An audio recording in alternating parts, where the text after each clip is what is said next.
So, if you've ever taken acid, you might have noticed the acceleration of coincidence that seems to happen under the hallucinogenic influence.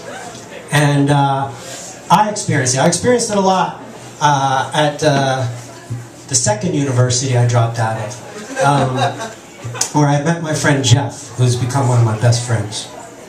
And one time we were tripping in Jeff's bedroom in his this giant dorm, and it's like 25 floors of dorm, and 25 floors of dorm, new MTV reality show. So we're in his room, and we've been tripping for a while, and it's about 3 or 4 in the morning, and I suddenly got an urge. I wanted chocolate donuts, and he wanted Coca-Cola. And I said, chocolate donuts and Coca-Cola, it doesn't really go good. And we started talking about how it doesn't go good, and we forgot that we actually wanted it. And about 20 minutes later, there's a knock on the door, and a guy pokes his head in and goes, hey guys, I just came back from the 24-hour market, and I picked up some donuts and Coke. You guys want any? And we're like, holy shit. Right? Coincidence, acid. Now, one time we were in my dorm room, and there were 4 of us, and we decided to play word association.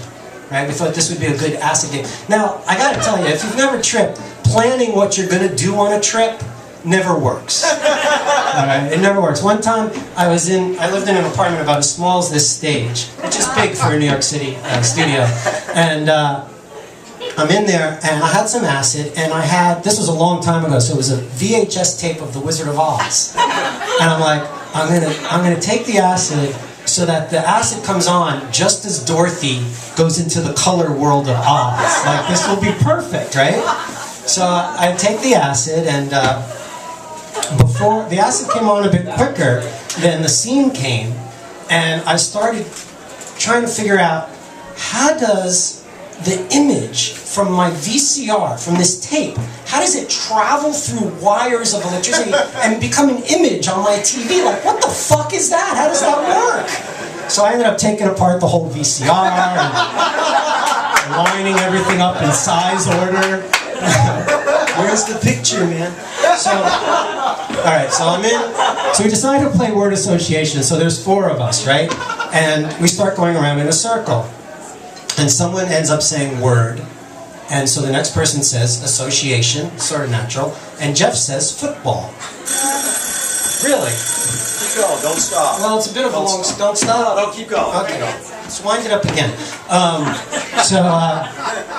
He says football. And the reason why is Jeff's from England, and there's the World Association Football League. So that's why he said it. And the next guy said, it's so obvious even a blind person can see it. And somehow, our little cabal of trippers, we became known as the World Association for the Blind. This is what we called ourselves. So if we were saying, hey, we're having a meeting of the World Association for the Blind, it meant we're going to have a little tripping festival. And if we ever had an amazing coincidence like the donuts and the Coke, we would go, oh my God, that's a weird association for the blind. Amazing coincidence. Now, one time, I'm out on the street with my friend Ken, and I'm about to light a joint, and he says, don't light the joint here.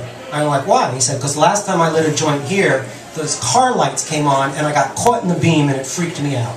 I said, well, that's not going to happen again, man, and I want to smoke this joint. And I go to light the joint, and these 2 cars turn their lights on us, and we're caught in the light beam. We scream, weird association for the blind, and we run. Okay. Now, a couple of months later, it's February, snow. That's why I read the snow thing. Deep snow, it's in Boston. High snow. And we decide, me and Jeff decide, we're gonna wear our snorkel coats, right? You know what snorkel coats are? Like Kenny on South Park, right? All the way buttoned up, and we're gonna put on mirror sunglasses and take acid, and we're gonna go out into the snow world, right? So we do this. We take the acid, we put on the glasses, we go out into the snow world, and we're having a blast. Snow is turning colors, it's purple snow, it's pink snow. We're astronauts on Snow World, we're having a fantastic time. We get to one point, I decide, let's smoke a joint. Jeff decided, let's smoke a joint. I look around, and I realize we're standing in the same place where that weird association with Ken happened, where the lights came on. I said, this is not a cool place to smoke a joint, and I explained why. Jeff said we must sit under that tree and think about this. So we go across the street, and we're sitting under this tree like two little Buddhas, right? In mirror sunglasses with snow turning colors. And we're talking about this, and conversation drifts, and we decide it's getting cold. I'm almost done. We're going to go back to the apartment, to the dorm, and finish the trip there. But how are we going to finish it? We decide you'll appreciate this, we decide we're going to listen to every single album of the band The Jam in chronological order. Right? From the beginning of their career to the end. And I say, great idea, but do we have to listen to Heat Wave? Right? They covered Heat Wave. And I'm like, do we have to listen? He's like, well, if we're going to do it right. So we start talking about something else. We get quiet, and we hear music coming from across the street. What's that music? Do you hear that music? I hear it. What is that music? Now our mission is to find out where is the music coming from. We go across the street, it's getting louder, and there's this stone fence, an enclosure. There's something on the other side. We go over the stone fence. Music's getting louder. We